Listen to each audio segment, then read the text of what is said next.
In this video, I'll be walking you through 3 fantasy football players for 2022 that you need to be targeting in the late rounds of your drafts, or that you need to be targeting in your league's preseason trade market. These 3 options have really nice lineup utility and have the potential to greatly exceed their draft price this year. I post fantasy football content on multiple platforms every single day of the week, so if you're new around here, feel free to drop down, click that subscribe button, and turn the bell on so you're never late for a new video. If you ask me, the 3 players we're covering in today's video will only increase in value, so make sure to get your hands on them in your draft or early in the season before their value skyrockets. As always, I invite you guys to let me know any questions you have down in the comment section below, and I'll get back to you as soon as I can. I appreciate you guys for popping in today. Let's get into the video. All right, here we go. So the first player we'll be diving into in today's video is at the quarterback position, Derek Carr, of course, of the Las Vegas Raiders. We've talked through Derek Carr a couple of times this offseason, but the more I've dug into the numbers here, the deeper we've gotten into this summer, the more I realized that this is a glaringly advantageous situation that we need to be taking advantage of, and the draft day value here is very, very good at a position group that we typically think of as one that's very deep.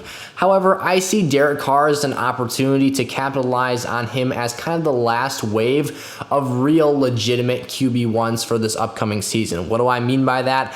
After we see Derek Carr and Aaron Rodgers, who are the next, 2 closest players in terms of similar ADP, Derek Carr right now goes as the 12th overall pick in the 9th rounds of our leagues, the 9-12 overall pick. That's where I was going with that, but I wanted to elaborate a little bit more in depth there. So again, the 12th pick in the 9th round of 12-team formats.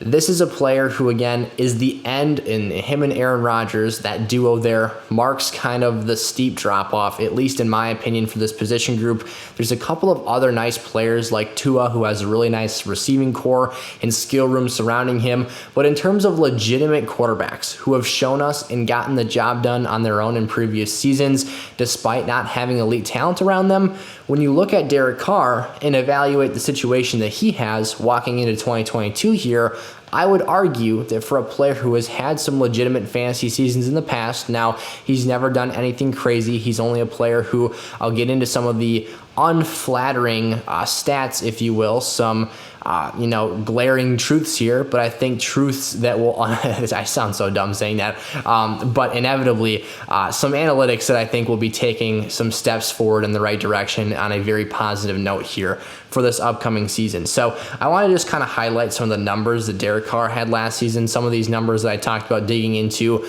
that really started to make me feel even more positive and like this situation is even more advantageous than I've felt it's been here, even to recent points in the summer, because I have called him this season's Matthew Stafford in terms of a breakout quarterback who is a veteran for sure, a later season fantasy breakout than you usually see. Part of that's because he doesn't really have that, ground game usage, the ability to rack up fantasy points with his legs. However, I think his arm talent is certainly going to get the job done when you take a look at the skill room, the infrastructure of Las Vegas's offense,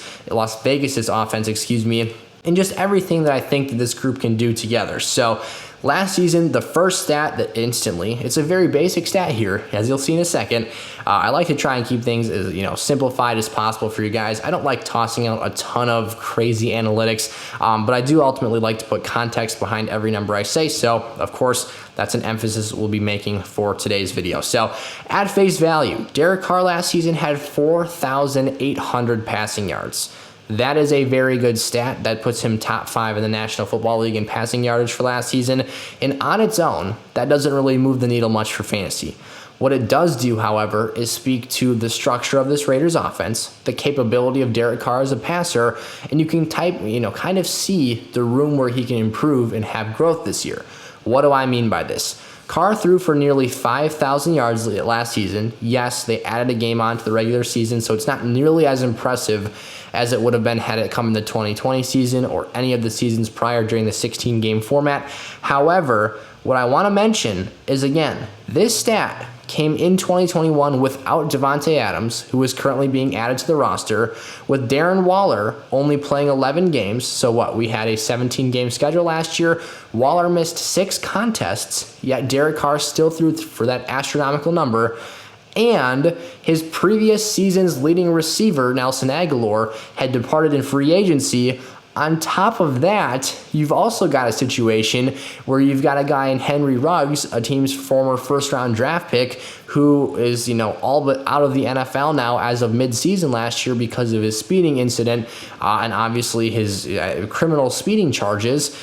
And to further tack onto the list here, John Gruden, his coach, stepped down mid-year because of his email scandal from last season. So you look at this absolute disaster, the mess that was in front of Derek Carr in 2021, and you look at how much better the opportunity and situation could be this upcoming season. Now, part of the things we talked about here, the presence of Davante Adams, hoping that Darren Waller can play more than 11 games, these aren't guarantees, but I do think that these are things that really move the needle for Derek Carr. Something I took a look at was his career high in passing touchdowns, because as a Packer fan, someone who's studied Davante Adams for a long time, I know what he represents in the red zone. I know the type of damage he can do to opposing teams and the type of opportunity he can provide in that area of the field. So the reasoning for doing this is I think he contributes a lot and adds a lot of value to the situation when you've already got one of the most athletically imposing tight ends in terms of a size and speed combination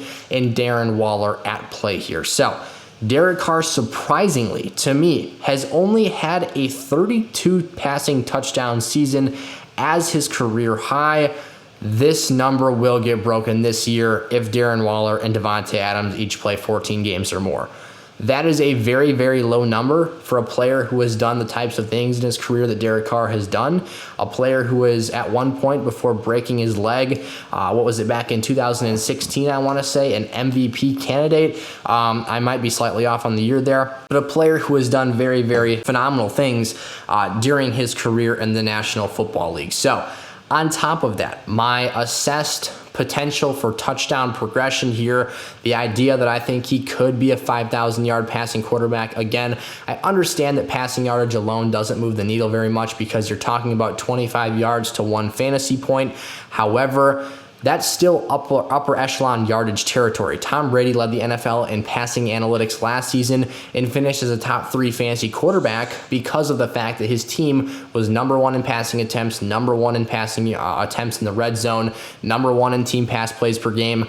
This Tampa offense was lighting it up across the air, and obviously Tom Brady added little to no rushing value, maybe a few QB sneaks here and there, but that's even less than what Derek Carr gives you as a rusher. So I wanted to break down his passing analytics, his accuracy ratings even further, to speak to exactly who this player is as a quarterback.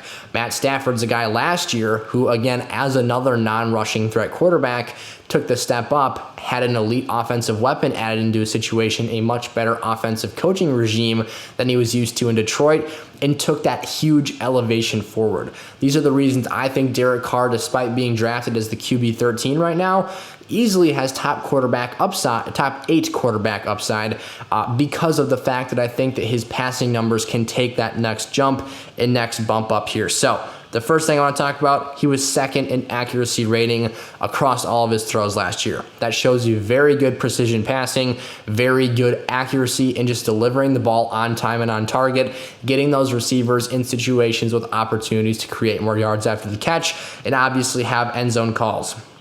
He was 7th in true completion percentage last season. Again, speaking to that accuracy, speaking to his ability to deliver the football in a timely manner. He was number 1 in play action pass completion percentage. This shows you that he's able to hit some deep shots over the top of the field when they set up that play action game effectively with the run game. This is how he had week winning plays. What was it, Baltimore week 1 last season in overtime? Derek Carr hits Zay Jones over the top for a game winning score. He does these types of things because, again, number 1 in play action completion percentage. So showing you that if Las Vegas has a viable run game this year, he's going to continue to take shots downfield just like he did last year when he was, where's the analytic here? I believe he was 5th in deep ball attempts from the 2021 season. So I'll cover the last few stats here fairly quickly. Number 1 in clean pocket accuracy rating, meaning that when he's perfectly protected, when there's no pressure on him, he's very accurate with the football. This will be huge when you've got guys wide open like Darren Waller, Hunter Renfrow, and Davante Adams, who can all torture their opposing matchups. play in and play out.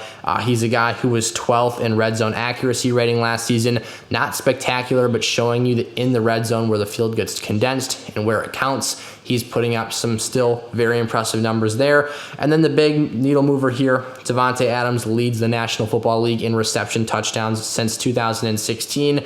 Yes, that is what, a 5 or 6 year sample size that we have of him dominating the league. His receiving yardage should be out of this world. I think that the chemistry between these two players will continue to progress, obviously dating back to their college days. I think it'll still be very prominent here in 2022. And then you've got a situation here where, again, that touchdown capability in the red zone for Davante Adams should be a needle mover because that will help improve that 32 total score number that he's had in previous seasons. If you guys are enjoying today's video, it'd mean a lot to me if you drop down and click that like button and let YouTube know you're enjoying the content you're seeing here from Sizzle Fantasy Sports. If you guys are looking for any more advice for your fantasy leagues this year, make sure to check out sizzlefantasy.com. The link is in the description of today's video. I have a ton of additional content in there with the 2022 draft guides for you all to take advantage of, from rankings for both redraft and dynasty leagues, sleepers, busts, must-own players in rounds 1 through 20 for this year's redraft leagues and formats. We've got our half PPR rankings for our big boards for both of those redraft and dynasty formats, as well as broken down into positional rankings. And then the big meat and potatoes portion of that draft guide, of course, are the player profiles. Over 300 players for fantasy football this season I took a deep dive into, evaluated, and assessed the pros and cons of their situations, their skill sets, their traits, what they bring to the table, things that their situation or their play style is lacking, all kinds of stuff. We put analytics in there. We talked just about simply situational purposes. We did a ton of stuff. We've got their injury history cataloged in those player profiles as well. Again, our top 300 players for redraft this year all have player profiles, and my top 60 dynasty rookie players have those player profiles. So over 300, probably 325, 330 players total, just because that overlap, probably have profiles in the site for this season. So a ton of content, over 500 total pages of stuff for you guys to access. Go check all that stuff out. There's links in the description for how to get a hold of that stuff. Otherwise, if you guys want to spend just $10 on Underdog Fantasy, code SFS will get you those draft guides free when you sign up on Underdog. You can join leagues with me this year through the community Discord server. And again, that's just $10 on Underdog, gets you access to those draft guides through this season's Super Bowl. You put $10 in, they'll give you a 100% deposit match bonus and get you $20 total to play with on there. You can do the same thing with $100 if you want and get $100 free to play with. And again, code SFS is what you need to get that done with. And I get updated every single day from them now, letting me know that you guys signed up. So I'll be able to have a quick turnaround, get your draft guides right away, and get you on your way to have a great fantasy season. So some quick talk about the draft guides there. Into our next player here, Jalen Tolbert of the Dallas Cowboys, someone who I've been getting very, very excited about.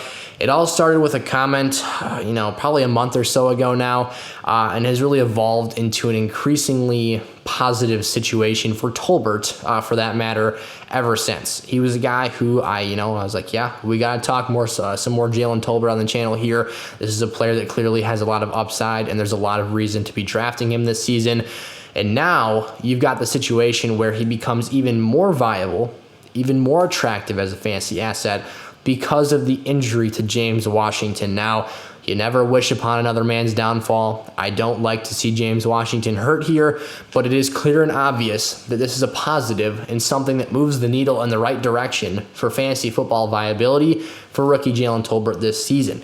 James Washington, what exactly happened here? Well, at practice, he suffered a foot fracture, which is actually a very tricky and very severe injury here, not necessarily in the extent that it will hold you out of contests for an entire season, but I've actually got a name drop here in just a couple of minutes that I think will shine some more light onto that situation. But as it is, he's slated to be out 6 to 10 weeks. So what does that mean? He won't be ready for week 1. Jalen Tolbert is going to be riding out there on opening Sunday, taking on the Tampa Bay Buccaneers secondary, riding shotgun to CeeDee Lamb. And what does this mean? Those two are the dudes. You've got no more Cedric Wilson. Michael Gallup's not ready to play either, rehabbing from his ACL injury. James Washington is now in an injury protocol situation. It's do or die for Dallas. They literally need Jalen Tolbert. It is not an option at this point. He has to produce or have some lineup viability for this team. And as a result, you expect him to see a high target share in those opening weeks, maybe carve out a long-term sustained role for himself on this team. And then we could be off to the ground running here with Jalen Tolbert for 2022 fantasy football. The name drop that I have here is that despite the fact that, we're comparing two players or about to compare two players that are in two totally different universes in terms of NFL success and just offensive viability in 2022 NFL football. However, I think this foot injury is somewhat similar to the 2020 injury sustained by Deebo Samuel. If you remember in 2019, Deebo's rookie season, he wasn't quite the Deebo you saw last year in 2021. He hadn't nearly evolved into that wide back. However, he was very explosive, very involved in that 49ers offense, a guy who was seeing jet sweeps and end arounds and physically imposing himself on defenders all over the field. But in 2020, he took a huge step back. Why? He had a foot fracture. He's a guy who had a foot injury and was never the same all year long. This is the same injury that sparked Brandon Ayuk's rookie emergence in that 49ers offense, which ultimately led the hype train for him into last year, which ultimately imploded upon itself until, the stretch part of last season. And to be fair and honest here, if you were waiting for that Brandon Ayuk breakout all year long and really depending on it, you probably weren't there to see it in the fantasy playoffs regardless, because it took him so long to get there. But this is the same thing, that started that hype train last year. And it's for Deebo Samuel, again, a guy who we think about as a top 10 fantasy wide receiver. I'm being very conservative with that, not giving away my exact ranking at this point in time. We've got other videos with that. And part of it is I just can't remember what he is off the top of my head. I want to say he's like 5 or 6 for me, but don't want to misspeak. So whatever the fact of the matter is there. The point is that Deebo Samuel is a very, very good fantasy football asset. So James Washington, being a much lesser player, but nonetheless someone who is still expected to start, is going to very hastily bump Jalen Tolbert up into a role where he is needed day one to produce. He is currently going as the wide receiver 55 off the board in our 2022 leagues. He is the 11th pick in the 11th round, the 10th pick. Wow, I'm really messing this up today, you guys, with the draft picks. He's the 11th pick in the 10th round. I read the ADP for the third player we'll be talking about today. But at a 6'1", 194-pound player who runs a 4.49 40-yard dash, you have a legitimate perimeter receiver potential there. The build is really nice. He could. His actual NFL comp is Adam Thielen, so clearly a very, very good player. Should be able to stretch the field vertically to an extent. Should be someone involved all over the passing offense. And if he can carve out a role for himself day one, it's hard to imagine that he'll become obsolete in this offense at any time during 2022. Even if Michael Gallup returns, I think that, ACL injuries are a lot more than just the physical side of things. There's a very large mental barrier and block there as well. So you're going to really have to see him overcome a lot of stuff. And I think that Jalen Tolbert's got a fantastic opportunity waiting to be had here on his plate. And not to mention the Dallas Cowboys were 4th in team passing plays per game in 2021.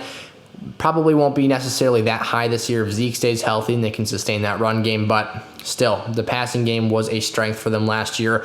And then lastly, here's Jakobi Meyers, a guy who some of you, to be honest, are probably looking at and rolling your eyes, and it wouldn't surprise me. I honestly don't blame you, because this isn't a sexy pick. This isn't a player that really gets your blood moving and gets you really amped up and juiced for 2022 fantasy football. But when I look at Jakobi Meyers, and I've kind of went through that similar thought process with myself this offseason, but one of the things I like to do is to, try and stay honest with myself, open and, willing to listen to new information. And the more I assess the situation, I don't really see a world where he isn't this team's leading target share wide receiver this year. I don't see a world where someone has a higher portion or percentage of the Patriots' passing offense than what Jakobi Meyers corrals at the end of the day. Jakobi Meyers is currently the wide receiver 62 off the draft board in our league formats this season, and he's going as the 11th pick in the 11th round. Can't really screw that one up when both numbers are 11 there.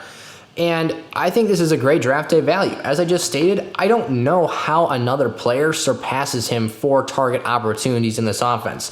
There's been a lot of buzz around, obviously, Patriots camp and the fantasy football community since Bill Belichick made the trade for Devontae Parker, that he's the clear number one in this offense. He's a guy who's going to see the most amount of fantasy production here. But again, I will hark back to the point that I don't see how Devontae Parker out-targets Jakobi Meyers this season. I will concede and absolutely give up the point that Jakobi Meyers does not have an elite fantasy ceiling. This is not a league-winning pick. This is not a guy who is going to come out here and dominate and crush it for your lineups every week. But what this is a near 12th round pick, and yes, there are other players again with more upside. Jalen Tolbert front and center as a perfect example. There are not many players that you can make a legitimate case at this point on the draft board that have legit weekly lineup starting capability. Jakobi Meyers is a flex player, but flex players are still important. Yes, some of you may prefer to just put upside in your flex every week, but you can build that stuff into other parts of your lineup as well. Jakobi Meyers here is someone who I think is gravely underrated as it pertains to his ability to produce on a week-to-week basis. And for a guy who had 126 targets last year and 24.4% of the Patriots' target share, yes, they are not an air raid team. They are not a high-volume passing offense, but it still counts for something. Again, especially at this draft price and point on the board. He was 6th last season in total route wins. That shows you he's getting open, and he runs, and I would argue his skill set pairs best with Mac Jones's arm talent and the way that he likes to distribute the football.